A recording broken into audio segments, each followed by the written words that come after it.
Chapter 11 एक जंगल का मजाक। टार्ज़न के हाथों में समय का बोझ कभी नहीं रहा। जहाँ एकरूपता है वहाँ भी एक रास्ता नहीं हो सकती। अगर एकरूपता का अधिकांश हिस्सा पहले एक रूप में मृत्यु से बचने और फिर दूसरे रूप में मृत्यु को टालने में हो, या दूसरों को मृत्यु का शिकार बनाने में हो, ऐसे अस्तित्व में एक मसाला होता है। लेकिन वानरों का ये टार्ज़न भी अपनी खुद की बनाई गतिविधियों में विविधता रखता था। वो अब पूरी तरह से वयस्क हो चुका था, एक यूनानी देवता की कृपा और एक बैल की तरह फुर्ती वाला, और वानरों के सभी सिद्धांतों के अनुसार उसे उदास और चिंतित होना चाहिए था, लेकिन वह ऐसा नहीं था।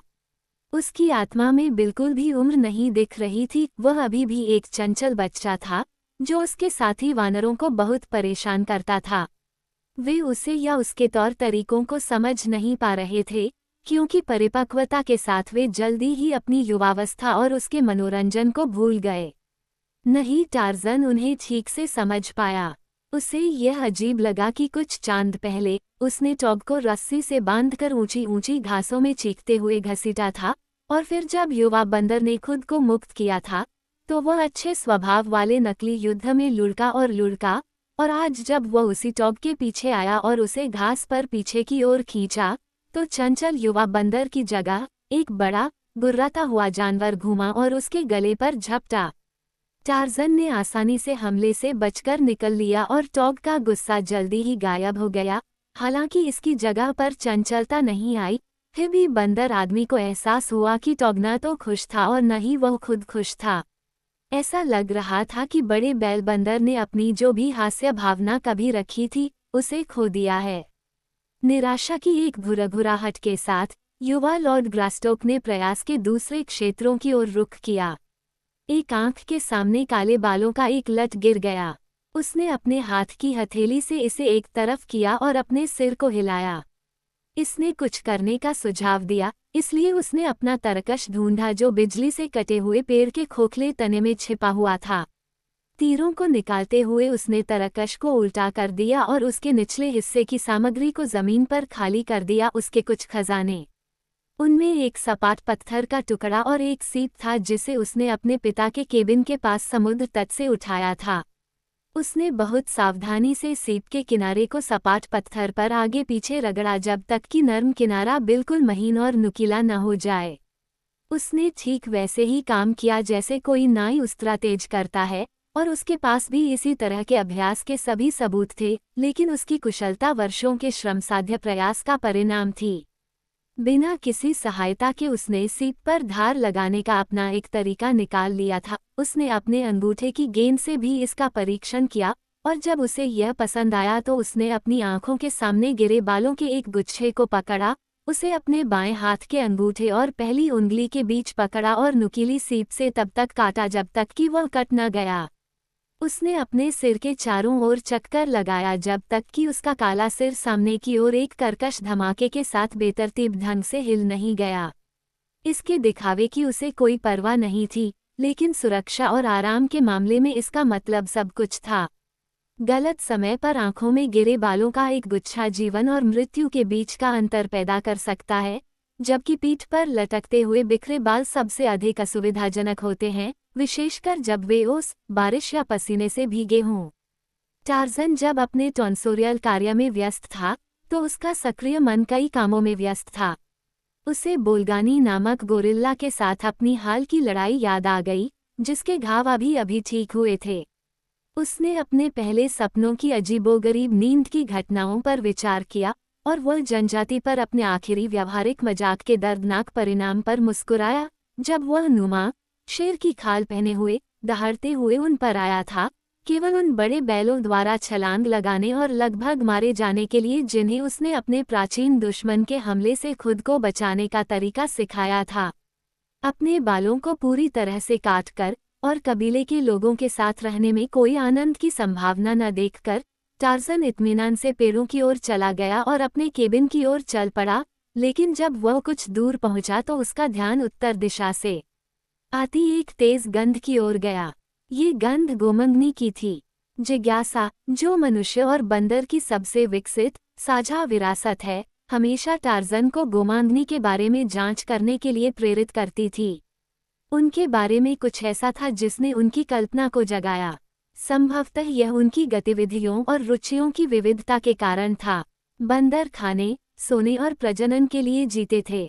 गोमांगनी को छोड़कर जंगल के अन्य सभी निवासियों के लिए भी यही सच था। ये काले लोग नाचते गाते थे, उस जमीन को खुरचते थे जहां से उन्होंने पेड़ों और झाड़ियों को साफ किया था। वे चीजों को उगते हुए देखते थे और जब वे पक जाती थीं, तो उन्हें काटकर घास फूस की झोपड़ियों में रख देते थे। वे धनुष, भाले और तीर, जहर, खाना पकाने के बर्तन, अपनी बाहों और टांगों में पहनने के लिए धातु की चीजें बनाते थे। अगर उनके चेहरे काले न होते, उनकी भयानक रूप रंग न होता और ये तथ्य न होता कि उनमें से किसी ने काला को मार डाला था, तो टार्ज़न शायद उनमें से एक बनना चाहता। कम से कम वह कभी कभी ऐसा सोचता था, लेकिन हमेशा इस विचार से उसके भीतर एक अजीब सी घृणा की भावना उठती थी, जिसे वह न तो समझ सकता था और न ही व्याख्या कर सकता था। वो बस इतना जानता था कि वह गोमंगनी से नफरत करता था और वह इनमें से एक होने के बजाय हिस्सा सांप बनना पसंद करेगा। लेकिन उनके तरीके दिलचस्प थे और टार्ज़न उन पर जासूसी करने से कभी नहीं थकता था और उनसे उसने जितना सोचा था उससे कहीं ज्यादा सीखा। हालांकि हमेशा उसका मुख्य विचार किसी नए तरीके के बारे में होता था जिससे वह उनके जीवन को दुखी बना सके। अश्वेतों को बहकाना टार्ज़न का मुख्य मनोरंजन था। टार्ज़न को अब एहसास हो गया था कि काले लोग बहुत पास आ गए हैं और उनमें से बहुत से लोग हैं, इसलिए वह चुपचाप और बहुत सावधानी से आगे बढ़ा। वह बिना आवाज किए खुली जगहों की हरी भरी घासों के बीच से गुजरा और जहां जंगल घना था, वहां एक शाखा से दूसरी शाखा पर झूलता रहा या गिरे हुए पेड़ों के उलझे हुए ढेरों पर हल्के से छलांग लगाता रहा जहां निचली छतों से होकर जाने का कोई रास्ता नहीं था और जमीन घुटी हुई और अगम्य थी। और इस तरह वह तुरंत ही मबोंगा के सरदार काले योद्धाओं की नज़र में आ गया। वे एक ऐसे काम में लगे हुए थे जिससे टार्ज़न कमोबेश परिचित था, क्योंकि उसने उन्हें दूसरे मौकों पर ऐसा करते हुए देखा था। वे नुमा, शेर के लिए जाल बिछा रहे थे और चारा डाल रहे थे। पहियों पर लगे एक पिंजरे में वे एक बकरी के बच्चे को बांध रहे थे, उसे इस तरह से बांध रहे थे कि जब नुमा उस बदकिस्मत प्राणी को पकड़ता तो पिंजरे का दरवाज़ा उसके पीछे गिर जाता और वह कैदी बन जाता। ये बातें अश्वेतों ने अपने पुराने घर में सीखी थीं, इससे पहले कि वे जंगल से भागकर अपने नए गांव में पहुंचें। पहले वे बेल्जियम कांगो में रहते थे, जब तक कि उनके निर्दयी उत्पीड़कों की क्रूरता ने उन्हें लियोपोल्ड के क्षेत्र की सीमाओं से परे अज्ञात एकांत की सुरक्षा की तलाश करने के लिए मजबूर नहीं कर दिया। अपने पुराने जीवन में वे अक्सर यूरोपीय डीलरों के एजेंटों के लिए जानवरों को फंसाते थे और उनसे कुछ तरकीबें सीखी थीं, जैसे कि यह, जिससे वे नुमा को भी बिना घायल किए पकड़ सकते थे और उसे सुरक्षित और अपेक्षाकृत आसानी से अपने गांव तक पहुंचा सकते थे। अब उनके जंगली माल के लिए कोई सफ़ेद बाजार नहीं था, लेकिन नुमा को पकड़ने के लिए अभी भी पर्याप्त प्रोत्साहन था। जीवित सबसे पहले जंगल को नरभक्षी जानवरों से मुक्त करने की आवश्यकता थी और इन भयानक संकटों द्वारा लूटपाट के बाद ही शेर का शिकार आयोजित किया गया था। दूसरी बात ये थी कि शिकार सफल होने पर जश्न मनाने का बहाना था और ये तथ्य कि ऐसे उत्सवों को जीवित प्राणी की उपस्थिति से दोगुना आनंददायक बना दिया गया था जिसे यातना देकर मार दिया जा सकता था। टार्ज़न ने पहले भी इन क्रूर अनुष्ठानों को देखा था। गोमंगनी के जंगली योद्धाओं की तुलना में खुद ज्यादा क्रूर होने के कारण वह उनकी क्रूरता से उतना हैरान नहीं हुआ जितना उसे होना चाहिए था, फिर भी वे उसे चौंका देते थे। वह उस अजीबोगरीब घृणा की भावना को नहीं समझ पाया जो ऐसे समय में उसके अंदर समा जाती थी। उसे नुमा, शेर से कोई प्यार नहीं था, फिर भी जब अश्वेतों ने उसके दुश्मन पर ऐसे अपमान और क्रूरताएं की जिन्हें केवल ईश्वर की छवि में ढले एक प्राणी का दिमाग ही समझ सकता है, तो वह गुस्से से भर गया। 2 मौकों पर उसने नुमा को जाल से मुक्त किया था, इससे पहले कि अश्वेत लोग अपने उद्यम की सफलता या असफलता का पता लगाने के लिए वापस लौटते। वह आज भी ऐसा ही करेगा, उसने तुरंत फैसला किया कि जब उसे उनके इरादों की प्रकृति का एहसास हुआ। जाल को पीने के गड्ढे के पास एक चौड़े हाथी के रास्ते के बीच में छोड़कर योद्धा अपने गांव की ओर वापस चले गए। अगले दिन वे फिर से आएंगे। टार्ज़न ने उनकी ओर देखा, उसके होठों पर एक अचेतन व्यंग्य था, अज्ञात जाति की विरासत। उसने उन्हें चौड़ी पगडंडी पर, पत्तेदार शाखाओं और लटकी हुई और सजी हुई लताओं की लटकती हरियाली के नीचे, काले कंधों को छूते हुए, खूबसूरत फूलों से टकराते हुए देखा, जिन्हें अज्ञेय प्रकृति ने मनुष्य की नज़र से सबसे दूर सबसे ज्यादा उदारता से लुटाना उचित समझा है। टार्ज़न ने अपनी पलकें सिकोड़कर देखा, आखिरी योद्धा पगडंडी के एक मोड़ से आगे गायब हो गया, उसकी अभिव्यक्ति एक नवजात विचार की इच्छा में बदल गई। एक धीमी, गंभीर मुस्कान ने उसके होठों को छुआ। उसने भयभीत, मिमियाते हुए बच्चे को देखा, जो अपने डर और अपनी मासूमियत, अपनी उपस्थिति और अपनी लाचारी में विज्ञापन कर रहा था। जमीन पर गिरते हुए, टार्ज़न जाल के पास गया और अंदर घुस गया। फाइबर कॉर्ड को छेड़े बिना, जिसे उचित समय पर दरवाज़ा खोलने के लिए एडजस्ट किया गया था, उसने जीवित चारा ढीला किया, उसे एक हाथ के नीचे दबाया और पिंजरे से बाहर निकल गया। अपने शिकार के चाकू से उसने डरे हुए जानवर को शांत किया, उसकी गर्दन को काट दिया, फिर उसने उसे खून से लथपथ घसीटते हुए पीने के गड्ढे तक ले गया। उसके सामान्य रूप से गंभीर चेहरे पर आधी मुस्कान बनी रही। पानी के किनारे पर बंदर आदमी झुका और शिकार के चाकू और तेज मजबूत उंगलियों से उसने मरे हुए बच्चे के अंदरूनी हिस्से को चतुराई से बाहर निकाल लिया। कीचड़ में एक गड्ढा खोदकर उसने उन अंगों को दफना दिया जिन्हें उसने खाया नहीं था, और शरीर को अपने कंधे पर लटकाकर पेड़ों पर चढ़ गया। कुछ दूर तक वह काले योद्धाओं के पीछे पीछे चलता रहा और फिर नीचे उतरकर अपने शिकार का मांस दफनाने लगा, ताकि वह डांगों, लकड़बग्घा या जंगल के दूसरे मांसाहारी जानवरों और पक्षियों के हमलों से सुरक्षित रहे।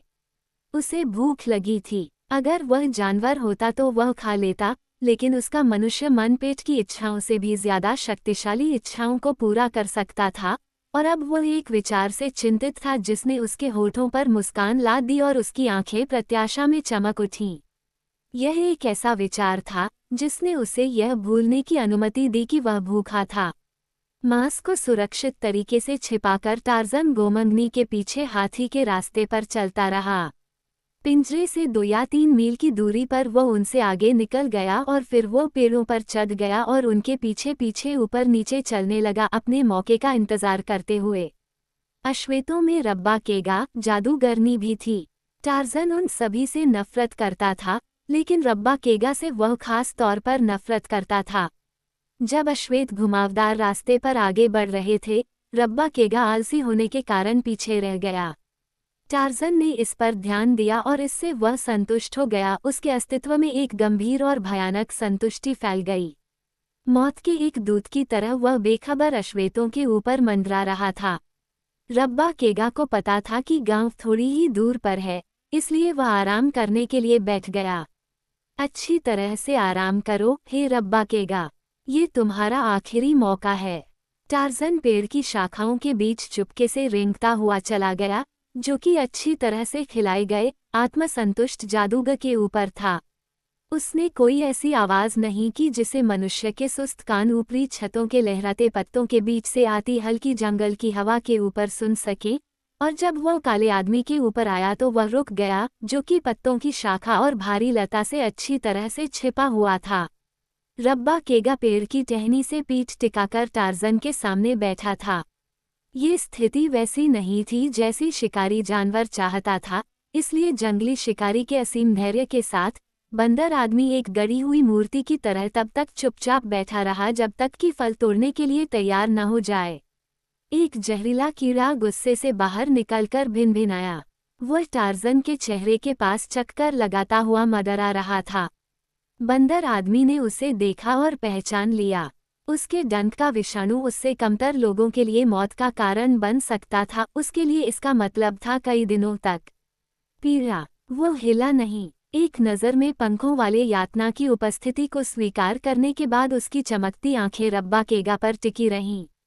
उसने अपने तीखे कानों से कीड़े की हरकतें सुनी और उनका पीछा किया, और फिर उसने महसूस किया कि वो उसके माथे पर उतर आया है।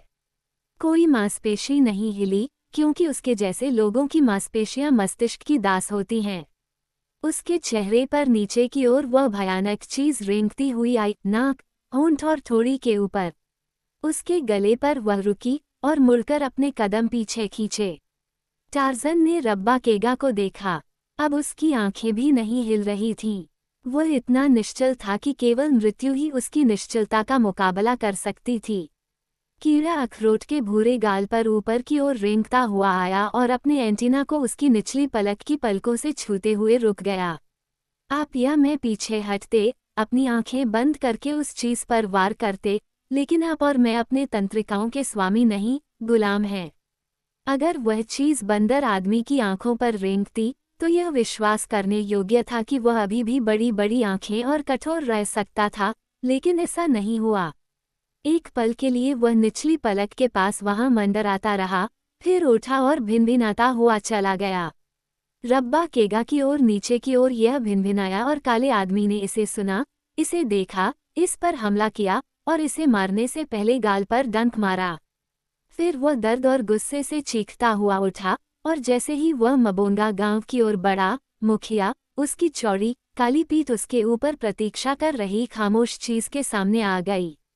और जैसे ही रब्बा केगा मुड़ा, एक दुबला पतला व्यक्ति उसके चौड़े कंधों पर ऊपर पेड़ से बाहर की ओर और नीचे की ओर उछला।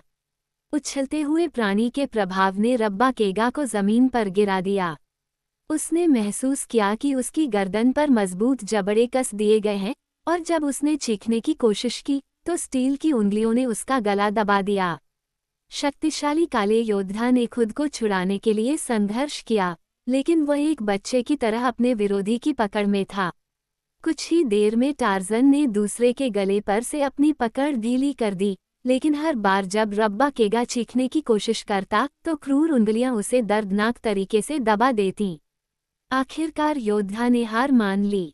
फिर टार्ज़न आधा उठा और अपने शिकार की पीठ पर घुटनों के बल बैठ गया, और जब रब्बा केगा उठने की कोशिश करने लगा तो बंदर आदमी ने उसका चेहरा पगडंडी की मिट्टी में दबा दिया। बच्चे को बांधने वाली रस्सी के एक टुकड़े से टार्ज़न ने रब्बा केगा की कलाइयों को उसकी पीठ के पीछे सुरक्षित किया। फिर वह उठा और अपने कैदी को झटके से खड़ा किया, उसे पगडंडी पर पीछे की ओर मुंह करके आगे की ओर धकेला। जब तक वह अपने पैरों पर खड़ा नहीं हो गया, तब तक रब्बा केगा ने अपने हमलावर को गौर से नहीं देखा। जब उसने देखा कि वह सफ़ेद शैतान देवता था, तो उसका दिल उसके भीतर डूब गया और उसके घुटने कांपने लगे। लेकिन जब वह अपने अपहरणकर्ता के आगे आगे चल रहा था और उसे कोई चोट नहीं लगी, न ही उसे कोई परेशान किया गया, तो उसका हौसला धीरे धीरे बढ़ा, जिससे उसने फिर से हिम्मत जुटाई। संभवतः शैतान देवता ने उसे मारने का इरादा नहीं किया था। क्या उसने छोटे टिबो को कई दिनों तक बिना नुकसान पहुंचाए अपने वश में नहीं रखा था? और क्या उसने टिबो की मां मोमाया को नहीं छोड़ा था, जबकि वह उसे आसानी से मार सकता था? और फिर वे पिंजरे पर पहुंचे जिसे रब्बा केगा ने गांव के मुखिया मबोंगा के अन्य काले योद्धाओं के साथ नूमा के लिए चारा रखा था। रब्बा केगा ने देखा कि चारा गायब हो गया था, हालांकि पिंजरे के भीतर कोई शेर नहीं था, न ही दरवाजा गिरा था। उसने देखा और वह आश्चर्य से भर गया, जो आशंका से मिला हुआ था। यह उसके सुस्त दिमाग में आया कि किसी तरह से परिस्थितियों के इस संयोजन का संबंध सफ़ेद शैतान देवता के कैदी के रूप में उसकी उपस्थिति से था, और वह गलत भी नहीं था। टार्ज़न ने उसे जोर से पिंजरे में धकेल दिया और दूसरे ही पल रब्बा केगा को सब समझ में आ गया। उसके शरीर के हर रोम से ठंडा पसीना बहने लगा। वह बुखार से कांप उठा, क्योंकि बंदर आदमी उसे उसी जगह पर सुरक्षित रूप से बांध रहा था जहां पहले बच्चा बैठा था। जादूगर ने पहले उसकी जान और फिर कम क्रूर मौत की गुहार लगाई, लेकिन उसने अपनी गुहार नूमा के लिए बचाकर रखी होती, क्योंकि वे पहले से ही एक जंगली जानवर की ओर निर्देशित थे जो उसकी कही गई बातों को एक शब्द भी नहीं समझता था। लेकिन उसकी लगातार बकबक ने न केवल टार्ज़न को परेशान किया, जो चुपचाप काम कर रहा था, बल्कि यह भी संकेत दिया कि बाद में काला आदमी मदद के लिए चिल्लाने के लिए अपनी आवाज़ उठा सकता है।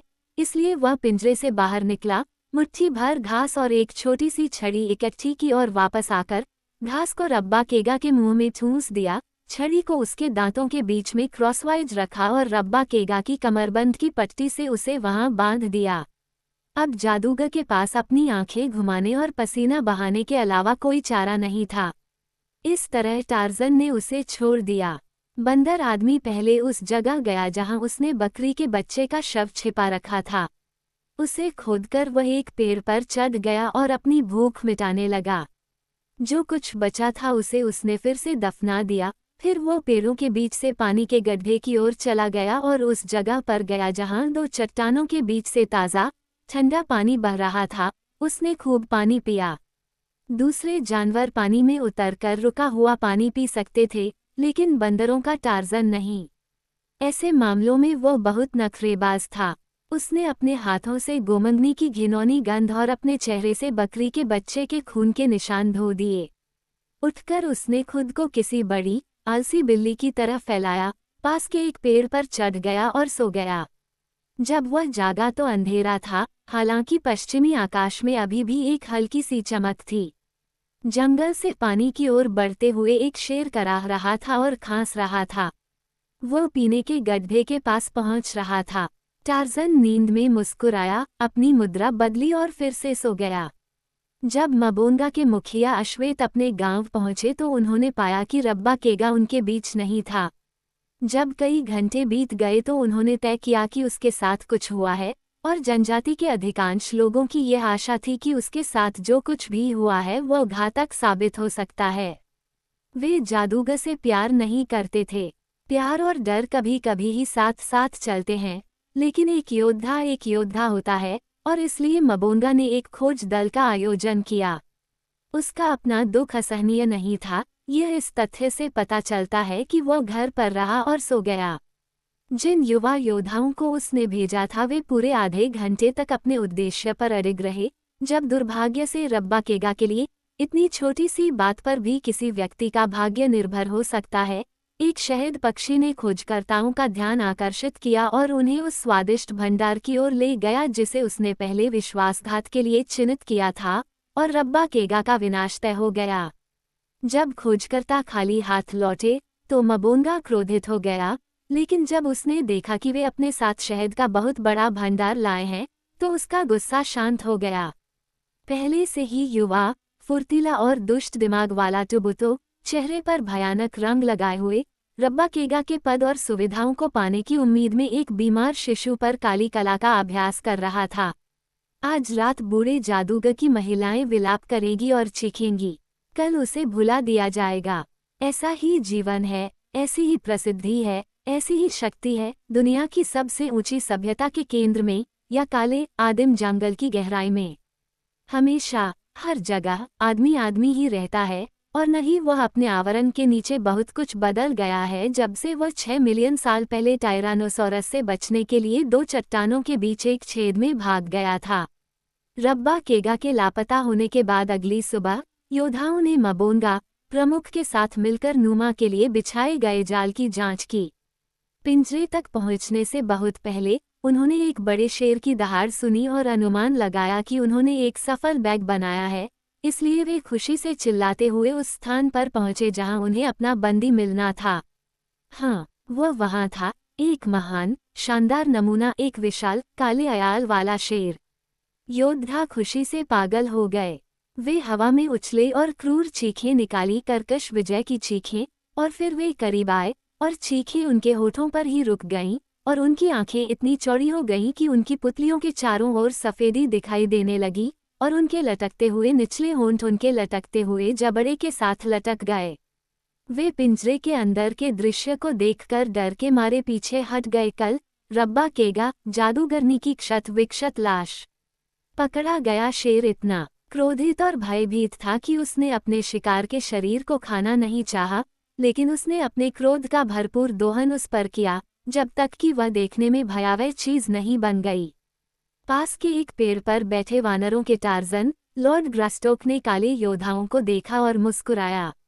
एक बार फिर एक व्यावहारिक मजाकिया के रूप में अपनी क्षमता पर उसका आत्मगौरव प्रकट हुआ।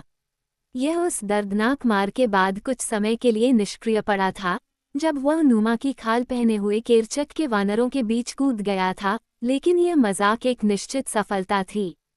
कुछ पलों के आतंक के बाद अश्वेत पिंजरे के करीब आ गए। भय की जगह क्रोध ने ले ली, क्रोध और जिज्ञासा। रब्बा केगा पिंजरे में कैसे आ गया? बच्चा कहाँ था? मूल चारे का कोई निशान या अवशेष नहीं था। उन्होंने ध्यान से देखा और वे भयभीत हो गए। उन्होंने देखा कि उनके पूर्व साथी की लाश उसी रस्सी से बंधी हुई थी जिससे उन्होंने बच्चे को बांधा था। ये काम किसने किया होगा? उन्होंने एक दूसरे की ओर देखा। टुबुतो सबसे पहले बोलने वाला था। वो उस सुबह अभियान के साथ बाहर निकला था। कहीं न कहीं उसे रब्बा केगा की मौत का सबूत मिल सकता है। अब उसे वह मिल गया था और वह स्पष्टीकरण पाने वाला पहला व्यक्ति था।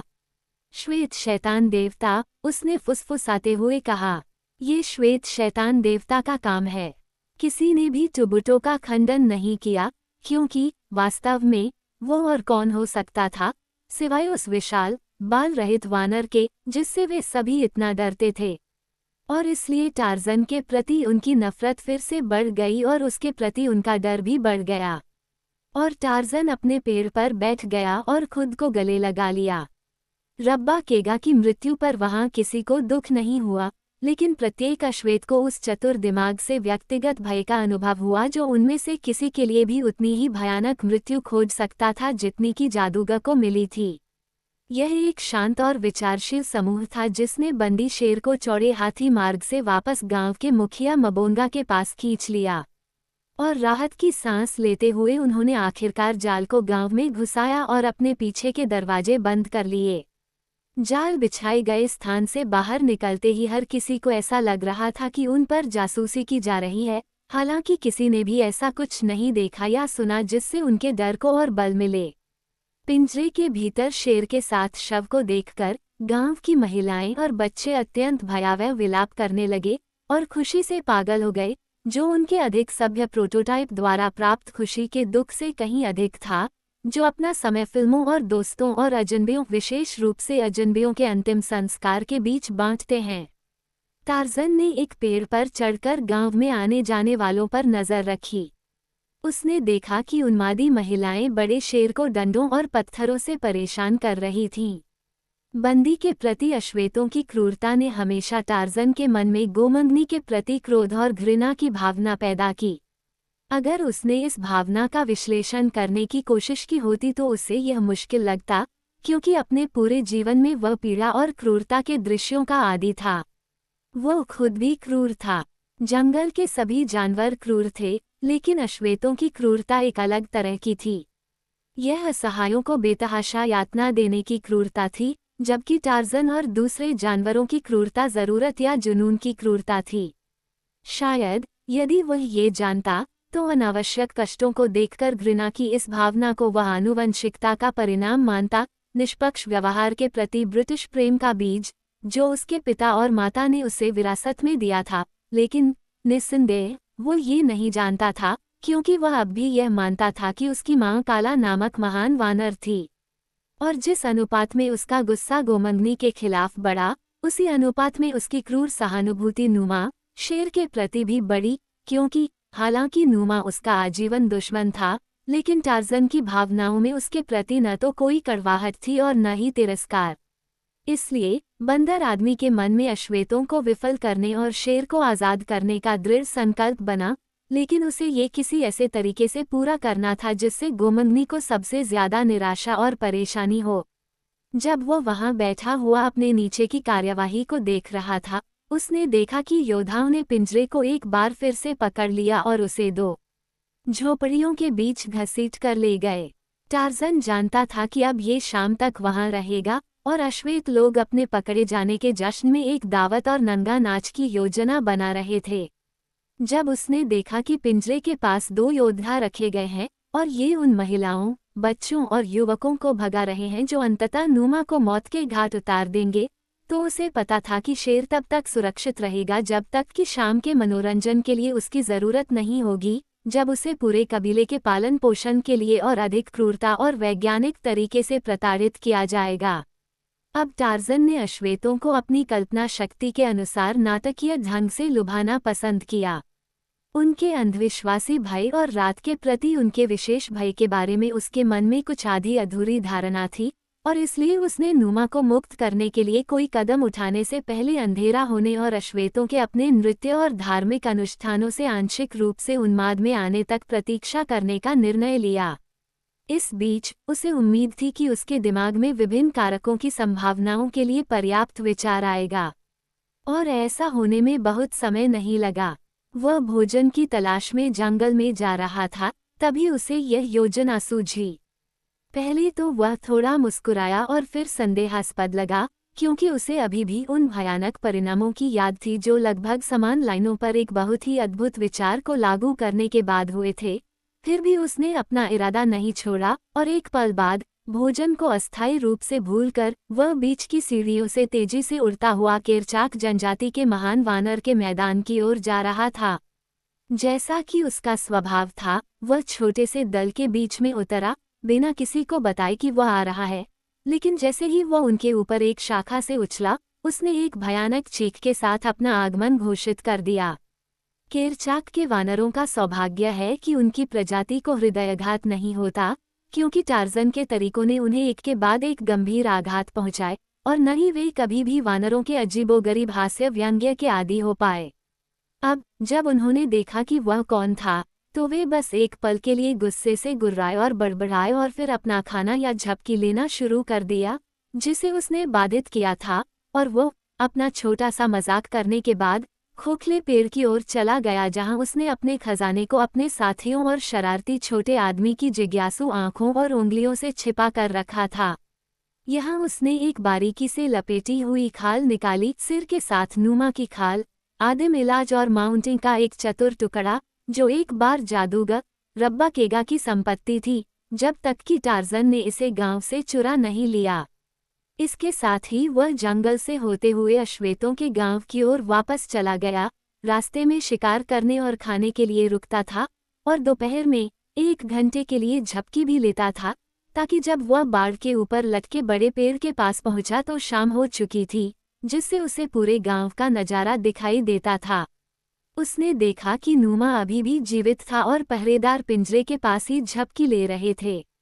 शेरों के देश में एक अश्वेत व्यक्ति के लिए शेर कोई बड़ी बात नहीं है, और उस जानवर को परेशान करने की उनकी पहली तीव्र इच्छा समाप्त हो जाने के बाद ग्रामीणों ने उस बड़ी बिल्ली पर बहुत कम या कोई ध्यान नहीं दिया। अब वे रात की भव्य घटना का इंतजार करना पसंद करते थे। उत्सव शुरू होने में बहुत देर नहीं हुई थी।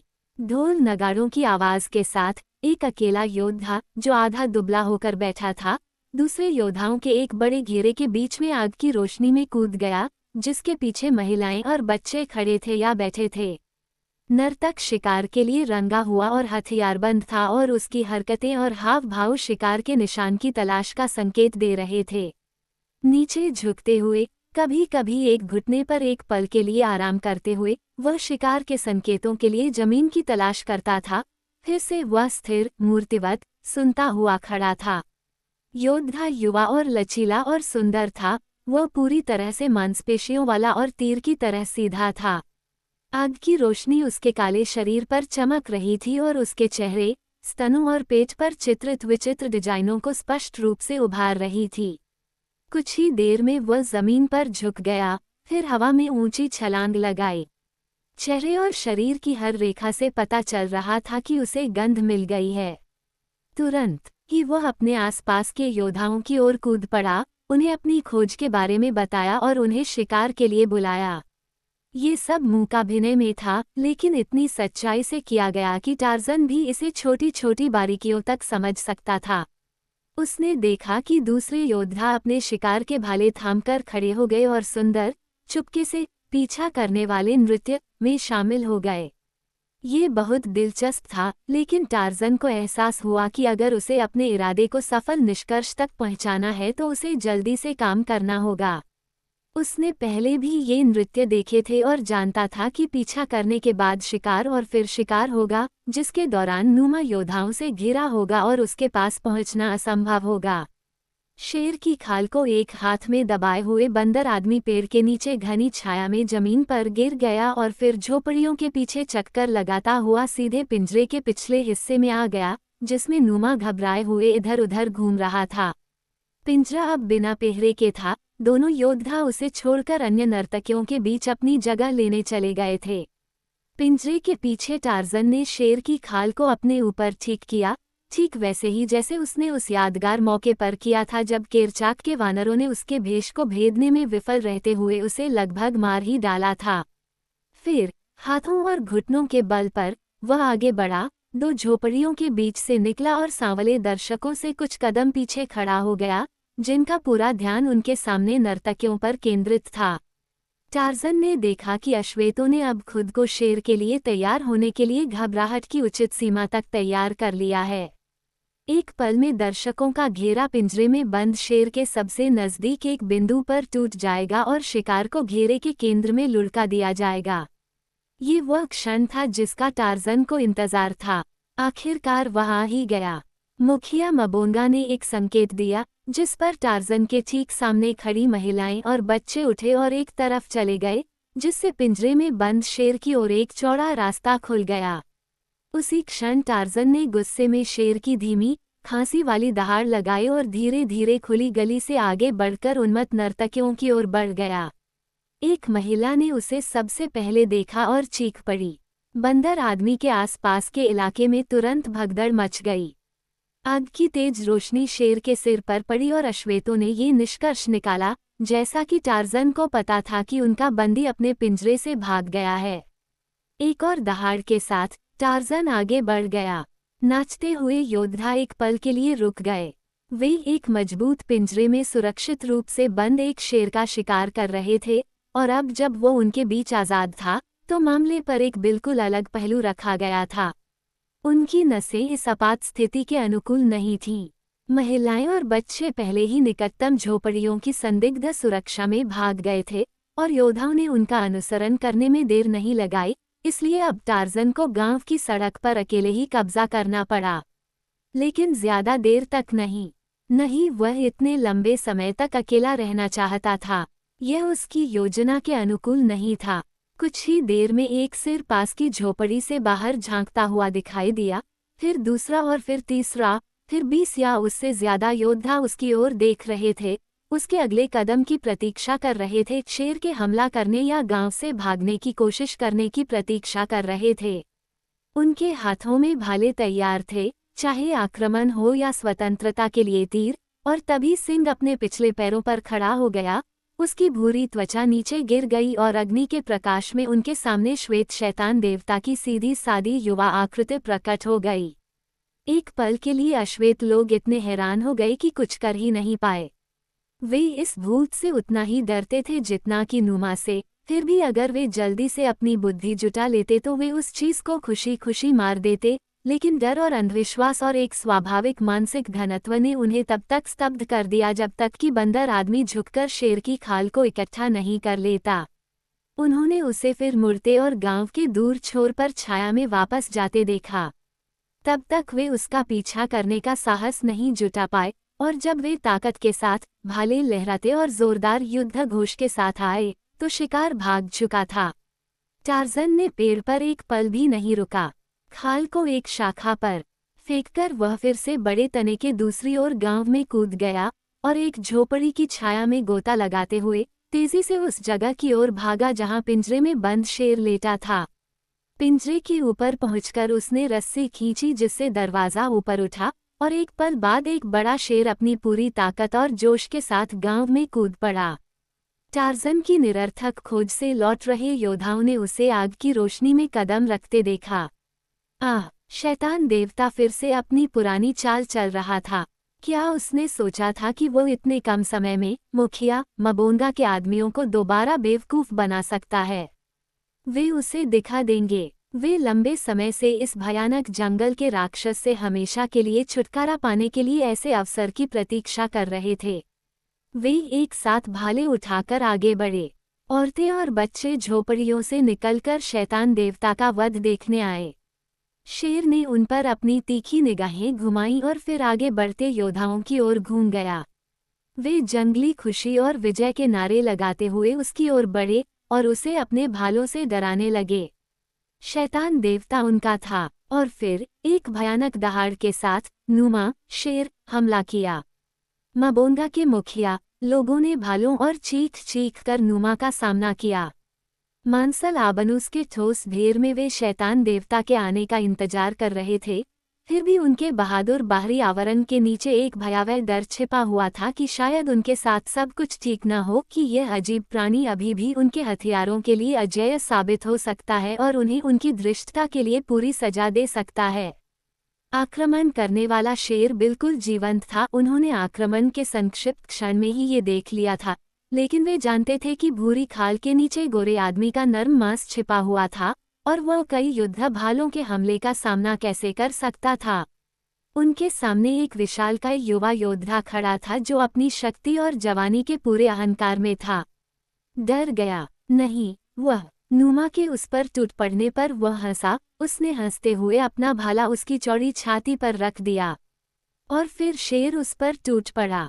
एक बड़े पंजे ने भारी युद्ध भाले को ऐसे उड़ा दिया जैसे कोई इंसान सूखी टहनी को टुकड़े टुकड़े कर देता है। काला आदमी नीचे गिर गया, उसकी खोपड़ी एक और वार से कुचल गई और फिर शेर योद्धाओं के बीच में था, दाएं बाएं पंजे मारते हुए और चीरते हुए। वे ज्यादा देर तक अपनी जगह पर खड़े नहीं रहे, लेकिन 1 दर्जन आदमी मारे गए, इससे पहले कि बाकी लोग उन भयानक पंजों और चमकते हुए नुकीले दांतों से बचकर निकल पाते। डर के मारे गांव वाले इधर उधर भागने लगे। नुमा के बाड़े के भीतर घूमने के कारण कोई भी झोपड़ी पर्याप्त सुरक्षित शरण स्थली नहीं लग रही थी। भयभीत अश्वेत एक से दूसरे की ओर भाग रहे थे, जबकि गांव के बीचों बीच नुमा अपने शिकारों के ऊपर खड़ा होकर घूर रहा था और गुर्रा रहा था। आखिरकार एक आदिवासी ने गांव के दरवाजे खोल दिए और जंगल के पेड़ों की शाखाओं के बीच सुरक्षा की तलाश में निकल पड़ा। भेड़ों की तरह उसके साथी भी उसके पीछे पीछे चल पड़े, जब तक कि शेर और उसके मृतक गांव में अकेले नहीं रह गए। पास के पेड़ों से मबोंगा के लोगों ने देखा कि शेर ने अपना बड़ा सिर नीचे किया और अपने शिकार में से एक को कंधे से पकड़ लिया और फिर धीरे धीरे और शानदार कदमों से गांव की सड़क से नीचे खुले दरवाजों से होते हुए जंगल में चला गया। उन्होंने देखा और कांप उठे, और दूसरे पेड़ से वानरों के टार्जन ने देखा और मुस्कुराया। शेर के अपने भोजन के साथ गायब होने के बाद पूरा 1 घंटा बीत गया, तब जाकर अश्वेत लोग पेड़ों से नीचे उतरे और अपने गांव वापस लौटे। उनकी आंखें इधर उधर घूम रही थीं और नंगे शरीर जंगल की रात की ठंड से ज्यादा डर की ठंड से सिकुड़ रहे थे। ये हमेशा वही था, एक ने बड़बड़ाते हुए कहा। ये शैतान देवता था। उसने खुद को शेर से इंसान में बदल लिया और फिर से शेर में बदल लिया। एक और ने फुसफुसाया, और वह मवीजा को जंगल में खींच ले गया और उसे खा रहा है। तीसरे ने कांपते हुए कहा, हम अब यहाँ सुरक्षित नहीं हैं। चौथा रोया, चलो अपना सामान लेकर दुष्ट शैतान देवता के निवास से दूर किसी दूसरे गांव की तलाश करते हैं। लेकिन सुबह के साथ ही नया साहस आया, जिससे पिछली शाम के अनुभवों का उन पर टार्जन के प्रति भय बढ़ने और उसकी अलौकिक उत्पत्ति में उनके विश्वास को मजबूत करने के अलावा और कोई प्रभाव नहीं पड़ा। और इस प्रकार जंगल के रहस्यमय स्थानों में जहां वह रहता था, कभी मानव की प्रसिद्धि और शक्ति बढ़ती गई। वह सबसे शक्तिशाली जानवर था, क्योंकि मानव मन उसकी विशाल मांसपेशियों और दोषरहित साहस को निर्देशित करता था।